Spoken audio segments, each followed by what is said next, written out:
कि बिहार के गांव-गांव में जाकर वहां के जनमानस से बातचीत करके इसी समाज से ऐसे लोगों को चुनकर निकाला जाए जो एक बेहतर स्वच्छ राजनीतिक विकल्प जनता के सामने दे सके। वो काम 2 साल मैंने किया। करीब करीब 1 करोड़ लोग जब इकट्ठा हुए पूरे बिहार से, उन्होंने मिलकर जन स्वराज नाम के दल की स्थापना की, जो पिछले वर्ष 2 अक्टूबर को हुआ। अब जब दल बन गया है तो दल स्वाभाविक तौर पर आने वाले विधानसभा चुनाव की तैयारी कर रहा है। उस तहत लोग अलग अलग कार्यक्रम कर रहे हैं, लेकिन जन स्वराज में हम लोग के लिए राजनीति सिर्फ एमएलए का चुनाव लड़ना, चुनाव जीतना नहीं है। राजनीति इसलिए कर रहे हैं कि यहाँ के विषयों की समझ हो, लोगों की आवाज बन सके, यहाँ की जो परेशानियां हैं उसको सुलझाने में कुछ मदद कर सके। बाकी अभी 6-8 महीने में चुनाव है, तो उस नजरिए से भी पार्टी तो तैयारी अपनी करेगी। और लोकतंत्र है, लोकतंत्र में चुनाव की एक अपनी महत्ता है, तो उस नजरिए से भी ये दौरे को आप देख सकते हैं। सत्ता पक्ष कह रही है सर कि मॉकपोल में जब जन स्वराज का ये हाल हुआ तो फिर आगे क्या, इसको लेकर के क्या कहेंगे? भाई, आप जितने लोग यहाँ आए हैं, आपकी ये संख्या बताती है कि जन स्वराज की कोई ताकत है या नहीं है। कोई विधायक मंत्री यहाँ पर चला आए तो आप सब पत्रकार बंधु इतने कभी आ ही नहीं सकते हैं। और आपको मालूम है कि अगर आप आए हैं तो इसलिए आए हैं कि आपको ये एहसास है कि जन स्वराज जमीन पर है। दूसरा, कोई दल कोई भी दावा कर ले, बिहार में अगर एक राजनीतिक व्यवस्था, एक राजनीतिक विकल्प और दल जो जमीन पर कार्यकर्ताओं के, लोगों के स्नेह से, सहयोग से चल रहा है, वो उसका नाम है जन स्वराज। ये निश्चित बात है कि ये नया दल है, अभी 2 वर्ष लगे हैं, लेकिन 2 वर्ष पुराना दल, और दल तो अभी 6 महीने पुराना ही है। 6 महीने बना पुराना दल, कम से कम ये तो हर व्यक्ति मान रहा है कि इस बार जो चुनाव होगा वो त्रिकोणीय होगा। एक और एनडीए वाले रहेंगे, जिसमें शारीरिक और मानसिक तौर पर थके हुए नीतीश कुमार जिसका नेतृत्व करेंगे। एक और राजद वाले होंगे जो कि जंगल राज के लिए, जिनको पूरा बिहार नहीं पूरा देश जानता है। और तीसरी ओर जन स्वराज होगा, जिसमें पढ़े लिखे, ईमानदार, समझदार लोगों का एक समूह होगा। अब निर्णय बिहार की जनता को करना है कि उनको लालटेन का जंगल राज वापस चाहिए, या थके हुए नीतीश कुमार चाहिए, या बिहार के लोगों के द्वारा बनाया गया एक ईमानदार सशक्त विकल्प जन स्वराज चाहिए।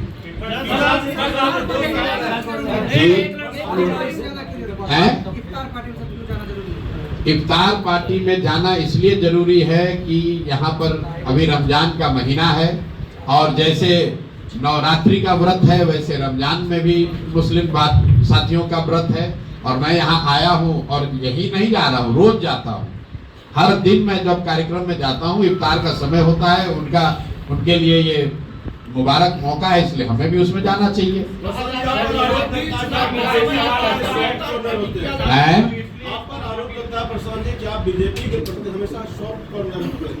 देखिए, मैंने हमेशा जो बात कही है कि बिहार की बर्बादी के लिए लालू और नीतीश जिम्मेवार हैं, क्योंकि पिछले 30-35 साल से लालू जी और नीतीश जी ही राज्य का नेतृत्व कर रहे हैं। लेकिन बिहार की बर्बादी के असली गुनाहगार कांग्रेसी और भाजपाई हैं। ऐसा इसलिए मैं कहता हूं क्योंकि लालू जी को बिहार की जनता ने सिर्फ एक बार 1995 में बहुमत से वोट देकर जिताया। बाकी 15-16 साल जो लालू जी का जंगल राज चला, वो कांग्रेसियों के मदद से चला, उस बैसाखी से चला। कांग्रेसियों ने उनकी मदद इसलिए की क्योंकि वो चाहते थे कि लालू जी की मदद से 20-25 सांसदों का सपोर्ट उनको दिल्ली में रहे। यही हाल नीतीश जी का, एनडीए का है।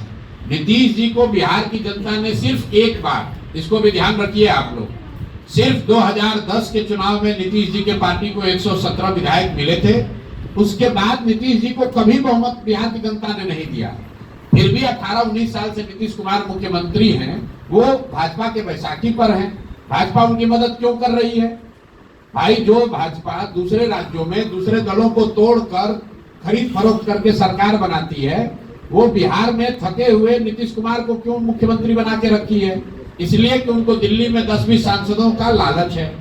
इसीलिए मैं बार बार हमेशा कहता हूं कि कांग्रेस और भाजपा ने बिहार को और बिहार के भविष्य को लालू और नीतीश के हाथ में, सब जानते बूझते इनके हाथ में बेच दिया। जैसे कांग्रेसियों ने हम लोग का भविष्य लालू जी के हाथ में बेचा, वैसे ही भाजपाइयों ने हम लोग का भविष्य नीतीश कुमार के हाथ में बेचा है। आपको क्या लगता है? नीतीश कुमार का रोज आप लोग देख रहे हैं, क्या नरेंद्र मोदी को, क्या अमित शाह को ये पता नहीं है कि मानसिक तौर पर नीतीश कुमार और शारीरिक तौर पर वो मुख्यमंत्री बनने की स्थिति में नहीं है?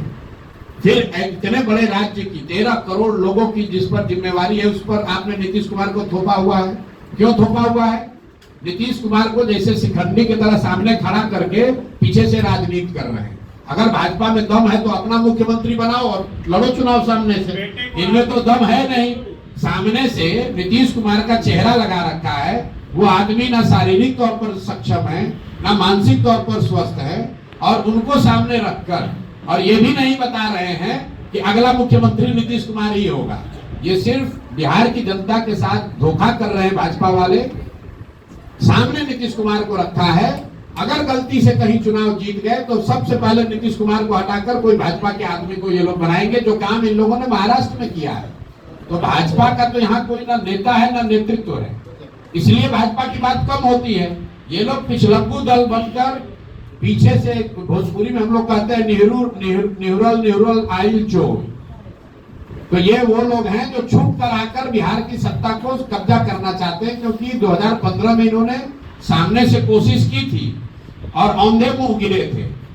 इसलिए अब फिर चाहते हैं कि किसी तरह व्यवस्था जुगाड़ लगाकर नीतीश कुमार को सामने रखकर समीकरण बनाकर लालू का डर दिखाकर हम लोग वापस आ जाएं और चुनाव के बाद अपना किसी भाजपाई को मुख्यमंत्री बना देंगे। यहाँ आप लोग पत्रकार बैठे हुए हैं, भाजपा का नेतृत्व कौन कर रहा है बिहार में? कितने लोग, आप लोग पत्रकारों को आधा को जानकारी नहीं है कि कौन है दिलीप जायसवाल। भाजपा का चेहरा यहाँ कौन है? दिलीप जायसवाल। कौन जानता है उनको? कौन सा पराक्रम, कौन सा पुरुषार्थ इन्होंने किया है बिहार में? इनकी पृष्ठभूमि जाकर आप पता कर लीजिए, पूर्णिया में, कटिहार में लोग इनके बारे में क्या कहते हैं। सर मेरा एक सवाल है। सर लालू यादव लालू जी का भय दिखा रहे हैं ना? आप भी तो लालू जी का ही भय दिखा रहे हैं। किसका भय दिखा रहे हैं? आप भी तो लालू यादव जी का ही भय दिखा हम रहे हैं। किसी का भय नहीं दिखा रहे। हम तो ये बता रहे हैं कि बिहार की जनता जो लालू जी के डर से भाजपा को वोट देती है और भाजपाइयों के डर से लालू जी को वोट देती है, उन दोनों का भय खत्म करने का रास्ता है जन सुराज। सर मेरा एक सवाल है। मोतिहारी ने कहा कि 2025 में कोई मायका लाल नहीं है जो तेजस्वी को सरकार बनाने से रोके। भाई लालू जी कह रहे कोई माई का लाल नहीं है। तो लालू जी के नजर में तो बिहार में एक ही लाल है जिसका नाम है तेजस्वी यादव। बिहार के 13 करोड़ के 13 करोड़ लोगों की तो चिंता उनको है नहीं। लालू जी तो बस अपना ही परिवार और 5 गो उनके बाल बच्चे, इसके आगे न कभी सोच सकते हैं। तो उनको कैसे दिखेगा कि बिहार में दूसरा और कौन है? सर अति पिछड़ा का एक सवाल है सर। कम पढ़े लिखे लोगों की जगह है कि नहीं प्रशांत जी? बिल्कुल, बहुत लोकतंत्र में कम पढ़े लिखों की जगह है। बिल्कुल। सुनिए मेरा एक सवाल, इनका सवाल है कि लोकतंत्र में कम पढ़े लिखे लोगों की जगह है कि नहीं। बहुत जगह है। इस देश में तमिलनाडु एक राज्य है, उसके सबसे प्रसिद्ध मुख्यमंत्री का नाम है कामराज, जो नहीं पढ़े लिखे थे। कम पढ़ा लिखा होना राजनीति में वो कोई मानक नहीं है। लेकिन जो बात आपने कही कि मैं तेजस्वी के 9वीं फेल होने की बात करता हूं, क्यों करता हूं उसको समझिए। जब आपके माँ और पिताजी दोनों मुख्यमंत्री हैं, जब आप डीपीएस आर के पूरब में पढ़ते हैं और आप वहां से 9वां नहीं पास कर पाते हैं, तब आप और नहीं पढ़ पाए, नहीं पास कर पाए, तो दिखाता है कि आपकी क्षमता क्या है। मान लीजिए कि आप उस समय नहीं पढ़े, क्रिकेट खेलने चले गए, तो सीखने और पढ़ने का तो उम्र खत्म नहीं होता है। आप जाकर देखिए, बिहार के लाखों ऐसे बच्चे हैं जो मजदूरी कर रहे हैं और कॉरेस्पॉन्डेंस से कोर्स कर रहे हैं, पढ़ाई कर रहे हैं। तो भाई ये उसके बाद ही आकर कुछ पढ़ाई कर लेते, आज ही डिग्री ले लेते। ये न पढ़ना दिखाता है कि शिक्षा के प्रति उस व्यक्ति की सोच क्या है। उस व्यक्ति के नजर में शिक्षा की कोई महत्ता ही नहीं है। इस बात पर हम चोट कर रहे हैं। इस बात पर नहीं कह रहे हैं कि आप 9th फेल हैं कि 10th फेल हैं। इस बात पर चोट कर रहे हैं कि अगर आप सामाजिक राजनीतिक परिस्थिति बस नहीं पढ़ पाए तो कोई बात नहीं है। लेकिन उन परिस्थितियों में भी आप देखते हैं लड़कियां जिनकी शादी हो जाती है, कई बार उनके हस्बैंड्स उनको पढ़ाते हैं। ये सज्जन इनके माँ बाप मुख्यमंत्री हैं, दिल्ली के सबसे बड़े प्राइवेट स्कूल में नाम लिखाया, वहां से 9th फेल हो गए, उसके बाद जीवन में कभी पढ़ने पढ़ाने की कोशिश नहीं की। वो आदमी बिहार का मुख्यमंत्री बनेगा तो आपके बच्चों के पढ़ाने की चिंता करेगा कि उसको बालू माफिया बनाएगा? आप बता दीजिए। आपके पास क्या मॉडल है एजुकेशन और हेल्थ को? बाकी और लोग हैं यहाँ। सर एक सवाल है सर मेरा। सर एक सवाल है सर। अगर जनसुराज पार्टी जीत कर आती है, पहला सवाल यह है कि जनसुराज अकेले लड़ेगी या हम किसी के एक साथ? घंटा यहाँ है, आपको जो सवाल सर जनसुराज करके पूछो, घबराहट में नहीं है। सर जनसुराज अकेले लड़ेगी या किसी के साथ गठबंधन करेगी? जनसुराज अगर जीत कर आती है सरकार बनाने में किसी के साथ गठबंधन भी कर सकती है। 243 सीट बिहार में है। जनसुराज का नाम ही है जनसुराज, जनता का सुंदर राज। जनता से गठबंधन हो गया और घोषणा हो गई कि 243 सीट लड़ेंगे। चुनाव के बाद अगर ऐसी कोई परिस्थिति बन गई कि जनसुराज को पूर्ण बहुमत नहीं मिला तो हम लोग बिल्कुल विपक्ष में आराम से 5 साल और बैठेंगे। प्रशांत किशोर ने कहा चाहे 2 सीट आए, 5 सीट आए या 110 आए, जनता ने जो निर्णय देना है उसको हम लोग स्वीकार करेंगे। और मैंने पहले ही कहा कि राजनीति हमारे लिए और जनसुराज में हमारे साथियों के लिए सिर्फ एमएलए बनकर मिनिस्टर बनना, कॉन्ट्रैक्ट लेना, पैसा कमाना, ये इसका उद्देश्य नहीं है। जितना एमएलए एमपी बनकर नाम, पैसा, शोहरत आप कमा सकते हैं, उससे बहुत ज्यादा भगवान की कृपा से हम लोग को मिला हुआ है। बावजूद इसके सब छोड़कर अगर राजनीति करने आए हैं तो इसका उद्देश्य ये नहीं है कि जल्दी से एमएलए बनकर सरकार बना ले। सरकार तब बनाएंगे जब जनता का आशीर्वाद होगा और पूरा जो प्लान है, पूरी जो सोच है कि अगले 10 वर्ष में बिहार को देश के 10 अग्रणी राज्यों में कैसे शामिल कराया जाए, यहाँ शिक्षा कैसे सुधारा जाए, 1 साल के अंदर पलायन को कैसे रोका जाए, हर घर में महिलाओं को रोजगार कैसे दिया जाए, उसका पूरा ब्लूप्रिंट 2-2.5 साल गांव-गांव घूमकर लोगों को बताकर समझाकर उसके बाद दल का निर्माण किया गया है। ऐसा नहीं कि 4 आदमी दिल्ली में बैठे, पटना में बैठे दल बना लिया। दल बनाने से पहले 2.5 साल मैंने बिहार का चप्पा चप्पा पैदल चल के देखा है, लोगों से बात करी है। तो हम लोग के लिए गठबंधन ना आज है ना कल होगा, ना चुनाव से पहले ना चुनाव के बाद। भैया सुनेंगे तभी। आप जमीनी प्रत्याशी देंगे या वही हवाई होगी? जनसुराज में जो भी प्रत्याशी चुनाव लड़ेंगे उसके नजरिए से मैं आपको 2-3 बातें कह सकता हूँ। पहला कि 2/3 से ज्यादा ऐसे लोग चुनाव लड़ेंगे जो बिल्कुल नए चेहरे होंगे। इसका मतलब ये नहीं है कि वो राजनीति में नहीं है। नए लोग चुनाव लड़ेंगे तो इसकी कोई संभावना नहीं है कि जो पुराने घिसे पिटे लोग हैं वही चुनाव लड़े। मैंने कहा 2/3। 1 मिनट की। दूसरा आपको बता दे, प्रत्याशियों के नजरिए से जनसुराज किसी दूसरे दल से पहले जुलाई-अगस्त में ही अपने उम्मीदवारों के 243 उम्मीदवारों की घोषणा कर देगा, ताकि इसकी कोई संभावना न रहे कि हमको जदयू में टिकट नहीं मिला तो जनसुराज में आ गए या राजद में, कांग्रेस में नहीं मिला तो यहाँ आ गए। हम लोग अपने 243 उम्मीदवार जुलाई-अगस्त में ही घोषित कर देंगे, ताकि कोई पत्रकार ये न कह सके, कोई आदमी ये न कह सके कि जनसुराज में टिकट उसको मिला है जिसको दूसरे जगह नहीं मिला। तीसरी बात एक मेरा सवाल है। अरे यार, आप उम्मीदवार को पूछो, सुन तो लो। तीसरी बात, जो भी उम्मीदवार होगा 99% केस में वो लोकल उम्मीदवार ही होगा, उसी विधानसभा का होगा। 1%-2% अपवाद इसलिए हो सकता है कि कुछ जगहों पर जहां लोग उन क्षेत्रों में रहते हैं जो सीट रिजर्व है, उनके पास ये अवसर है कि वो अगल बगल के सीट से आवेदन दे सकते हैं। जनसुराज में उम्मीदवारों के चयन की प्रक्रिया चल रही है। एकमात्र ऐसा दल है जिसमें ट्रांसपेरेंट तरीके से आवेदन लिए जा रहे हैं 21,000 रुपया फीस लेकर, और हजारों लोग जिन्होंने आवेदन दिया है उनके पास ये अवसर है कि वो अपने आप को संभावित प्रत्याशी के तौर पर अपनी क्षेत्र की जनता में रखे।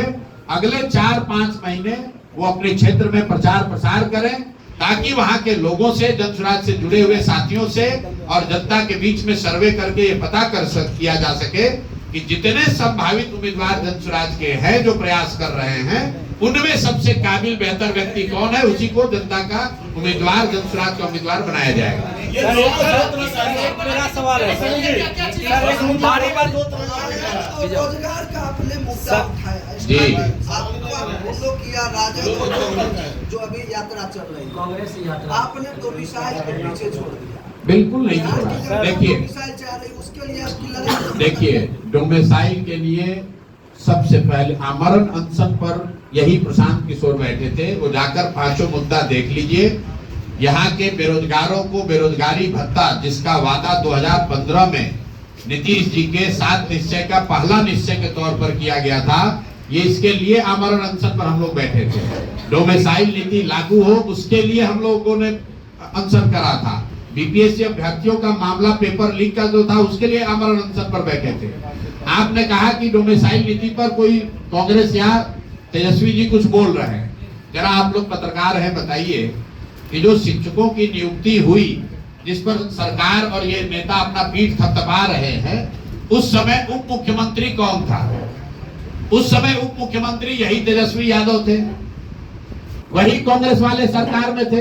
तो डोमिसाइल नीति कुछ समय क्यों नहीं सुधारा? जो 7,000 से ज्यादा यूपी, मध्य प्रदेश और दूसरे राज्यों के लोगों को शिक्षकों के तौर पर बहाली का अवसर मिला, जो बहाल किए गए, उस समय सरकार में कौन था? अभी साल भर पहले यही तेजस्वी यादव और कांग्रेसी उसमें बैठे हुए थे, तब उनको डोमिसाइल नहीं दिख रहा था। हम लोग पहले व्यक्ति हैं, पहला दल है जो कह रहा है कि 75% यहाँ की सरकारी नौकरी जो है वो बिहार के बच्चों के लिए आरक्षित होनी चाहिए। ये नहीं होना चाहिए कि यहाँ पर यूपी और मध्य प्रदेश के लोग आकर शिक्षक बनेंगे और बिहार के बच्चे जाकर महाराष्ट्र में, हरियाणा में मजदूर बनेंगे। ये ऐसा इसलिए हो रहा, आप समझिए, नीतीश कुमार को पिछले 10 वर्ष से प्रधानमंत्री बनने का भूत सवार है। तो ये आदमी ये समझता है कि दूसरे राज्यों के लोगों को अगर हम बिहार में नौकरी देंगे तो उन राज्यों में हमारी छवि चमकेगी। अपना छवि बनाने के लिए बिहार के बच्चों के नौकरी की इस आदमी ने कुर्बानी कर दी। और भाजपाई और ये तेजस्वी यादव जब नीतीश के साथ रहे, कभी भी इन्होंने डोमिसाइल का विरोध नहीं किया। इसलिए सिरे से इस बार जनता इन दोनों को खारिज करेगी, खासकर युवा साथी। हम लोग कह रहे हैं 75% डोमिसाइल नीति चेंज करके 75% जॉब सिर्फ बिहार के बच्चों के लिए रिजर्व किया जा रहा है। कन्हैया कुमार की यात्रा कर रहे हैं जी, पलायन रोकने को लेकर कन्हैया कुमार की यात्रा कर रहे हैं, क्या कांग्रेस को फायदा होगा? देखिए जनसुराज की ताकत देखिए कि आप लोग इतने दिन से पत्रकारिता कर रहे हैं, क्या कभी चुनाव से पहले पलायन कभी मुद्दा बना है? लालू जी जैसे आदमी भी कह रहे हैं कि हम लोग पलायन रोक देंगे। लालू जी के मुंह से किसी ने पलायन शब्द नहीं सुना होगा। ये जनसुराज की ताकत है। कन्हैया जी यात्रा कर रहे हैं तो बहुत अच्छी बात है। ये जनसुराज की ताकत है कि कांग्रेसी आज पलायन की बात कर रहे हैं, लेकिन जब कांग्रेसी आए तो आप, कन्हैया जी मेरे मित्र भी हैं, बेगूसराय के हैं, उनसे एक सवाल जरूर पूछिएगा पलायन के नजरिए से कि कांग्रेस का अभी एक जुमा 2 साल पहले बना हुआ मुख्यमंत्री है जिसका नाम है रेवंत रेड्डी। तेलंगाना में उस आदमी ने कहा कि बिहारियों का डीएनए जो है वो मजदूरों का है, बिहारी जो है मजदूरी करने के लिए पैदा हुए हैं। तो यहाँ आप पलायन की बात कर रहे हैं और आप ही का मुख्यमंत्री बिहारियों को मजदूरी करने वाला बता रहा है कि ये पैदा ही हुए हैं मजदूर बनने के लिए। उस पर कन्हैया कुमार का और उससे भी ज्यादा राहुल गांधी का क्या स्टांस है, ये पूछने की जरूरत है। ये नहीं चलेगा कि बिहार के बाहर बिहारियों को बिहारी कह के गाली दोगे तो फिर बिहार में वोट मांगने काहे आए हो भाई? तेलंगाना से ही दिल्ली पर राज करके दिखा दो। जब बिहार के लोग मजदूरी करने के लिए पैदा हुए हैं और तेलंगाना के लोग हम लोग पर राज करने के लिए पैदा हुए हैं, तो कांग्रेसियों को बिहार में वोट मांगने की जरूरत क्या है? इसका भी सवाल आप लोग कीजिए, उस जवाब मांगिए उन लोगों से। सर एक मेरा सवाल है शराबबंदी और क्राइम को लेकर की आपकी क्या प्रतिक्रिया है? सर मेरा एक शराबबंदी को लेकर एक दल, एक नेता जिसने 3 साल में सब दबावों को के बावजूद कहा है कि जनसुराज की सरकार बनेगी, 1 घंटे में शराबबंदी हटा देंगे। इसलिए हटा देंगे कि इससे बड़ा कोई गलत कानून हो नहीं सकता है। पहली बात आप ये जानिए कि बिहार में शराबबंदी तो लागू है नहीं।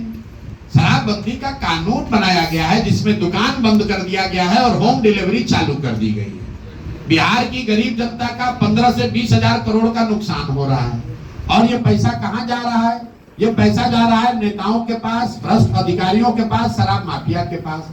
सारे युवा बिहार में सूखा नशा का पहली बार बिहार में प्रचलन देखने को मिल रहा है। लोग सूखा नशा कर रहे हैं। 1 लाख से ज्यादा लोग, कई लोग कहता है महिला को इससे लाभ है, 1 लाख से ज्यादा परिवार के लोग आज भी जेल में शराबबंदी के कानून के तहत बंद हैं। और ये जो लोग जेलों में हैं, ये ज्यादातर लोग समाज के दबे कुचले वंचित समाज के लोग हैं, दलित है, अति पिछड़े हैं, मुस्लिम हैं, जिनके घर में उनका कोर्ट में केस लड़ने वाला भी कोई नहीं है। और ये सामाजिक न्याय और समाजवाद की बात करने वाले लोग, इनको कोई चिंता नहीं है कि 1-1.25 लाख लोग जेल में क्यों आए। आप महिलाओं से जाकर बात कीजिए। दलित परिवार की महिलाओं को हमने पैदल चलते हुए देखा, थाने वाले शराबबंदी के नाम पर जबरदस्ती उनको उठाकर थाने में बैठा रहे हैं, थाने में उनसे झाड़ू लगवाते हैं, उनसे बर्तन साफ करवाते हैं, उनसे दुर्व्यवहार करते हैं। क्या बात कर रहे हैं आप? बिल्कुल शराबबंदी के हम लोग खिलाफ में हैं। इसके साथ साथ जो आपने सवाल किया, आंकड़े बिल्कुल स्पष्ट है। 2017 से बिहार में कानून व्यवस्था की स्थिति बिगड़ी है और उसका एक कारण है शराबबंदी, क्योंकि कानून व्यवस्था लागू करने के लिए जो तंत्र है, प्रशासन है, उसका एक बड़ा हिस्सा कानून व्यवस्था के काम को छोड़कर शराबबंदी को लागू करने, उसको छिपाने और उससे कमाने में लगा हुआ है। और सामान्य लॉ एंड ऑर्डर की स्थिति दिनों दिन बिगड़ती जा रही है। इसीलिए आए दिन आप देख रहे हैं कि बिहार में कमोबेश वही घटना, अपहरण को छोड़ दीजिए तो बाकी हर इंडिकेटर क्राइम का वही हो गया है जो लालू जी के जमाने में था। रोज लूट पाट, मर्डर, अपहरण, झगड़ा लड़ाई वो चल रहा है। सिर्फ अपहरण ही बचा हुआ है, कुछ दिन और चला तो वो भी चालू हो जाएगा। सर मेरा एक सवाल है सर, बहुजन समाज से एक सवाल है कि पासी और मुसहर जाति का राजनीतिक, आर्थिक, सामाजिक कोई उसका कल्याण नहीं है। पासी समाज को दरोगा और थाना के द्वारा प्रताड़ित किया जा रहा है। 5 समाज के लोग से तांती तत्वा को निकाल दिया गया, वो अपना लड़ाई लड़ रहे हैं। धानुक समाज का राजनीतिकरण कुर्मी में हो गया, वो अपना लड़ाई लड़ रहे हैं। तो उन 3 जाति के लिए आप क्या कहना चाहिए? देखिए, हम लोग जातियों की राजनीति नहीं करते हैं। जन सुराज ने अपने संविधान में इस परिकल्पना में कहा है कि जिस जाति की भी जितनी संख्या है, उस जाति से उसी प्रोपोर्शन में योग्य लोगों को निकालकर उनको भागीदारी दी जाएगी। इसमें सभी समाज शामिल हैं। आपने जो 5 समाज की बात कही, उसको लेकर मैं जरूर टिप्पणी करना चाहता हूं। बिहार में नीतीश कुमार की राजनीति का एक हिस्सा रहा है जातियों का वर्गीकरण चेंज करना। एनेक्सर 1 को एनेक्सर 2 में डालो, 2 को 1 में डालो, 1 को SC बना दो। उसी के तहत एनेक्सर 1 में आने वाली कुछ जातियों को, जिसको 5 समाज के नाम से SC का दर्जा दिया गया। ये सही बात नहीं है, ऐसा दावा किया गया, क्योंकि जातियों का ये जो दर्जा चेंज होता है, कैटेगरी चेंज होती है, इसके पीछे साइंटिफिक स्टडी होनी चाहिए। राज्य सरकार उसको प्रस्तावित कर सकता है, उसको स्वीकार करने का पावर केंद्र सरकार को है। जैसा आपने देखा होगा बिहार में लोहारों के साथ भी ऐसा ही किया गया है। नीतीश कुमार ने वोट लेने के लिए यहां से कह दिया कि हमने 5 समाज को SC का दर्जा दे दिया। केंद्र के सामने ना उसके पक्ष में साक्ष्य रखा, ना उस केस की पैरवी की। नतीजा क्या हुआ? जैसे लोहार को ST बनाया गया था और वापस EBC बना दिया गया, उसी तरह 5 समाज के लोगों को SC से हटाकर वापस EBC बना दिया गया। तो ये विशुद्ध तौर पर शॉर्ट टर्म राजनीतिक गेन के लिए नीतीश कुमार ने और नीतीश कुमार की सरकार ने इन जातियों को ठगा है, और इसीलिए ये जातियां आंदोलित है और हम लोग इसके विरोध में हैं। जातियों का जो वर्गीकरण जो चेंज होता है, जो ओरिजिनल एनेक्सर 1 था, जो कर्पूरी जी का था, और जो आज एनेक्सर 1 है, उसमें करीब 23 नई जातियां जोड़ दी गई है। और ये नीतीश कुमार हमेशा ऐसा करते रहे। जब उनको राजनीतिक सुविधा होती है, वो किसी एनेक्सर 2 को उठाकर एनेक्सर 1 में डालने की बात करते हैं। कई बार उन्होंने एनेक्सर 1 की जाति को SC या ST बनाने की कोशिश किया। तो जब आप एनेक्सर बदलते हैं, एनेक्सर 2 को एनेक्सर 1 में डालते हैं, वो तो राज्य सरकार का मामला है, इसलिए वो कर पा रहे हैं। लेकिन अगर आप SC को, EBC को या OBC को SC या ST के दर्जे में डालोगे, तो केंद्र से उसका अनुमोदन जरूरी है, वो नहीं करा पाए। इसीलिए लोहार के केस में जिसको ST बनाया गया था, फिर से EBC बना दिया गया, कई बच्चों का नौकरी चला गया, लोग परेशान हुए। उसी तरह से पान समाज को भी इन्होंने कहा कि हमने एससी बना दिया, लोग पंचायती राज का चुनाव एससी रिजर्व सीटों पर लड़े और वो सब चीज बर्बाद हो गया, क्योंकि केंद्र सरकार के समक्ष इन्होंने जरूरी दस्तावेज नहीं रखे, उन जातियों के साथ धोखा हुआ है। अब वो जाति जो है वो आंदोलित है। आपको 243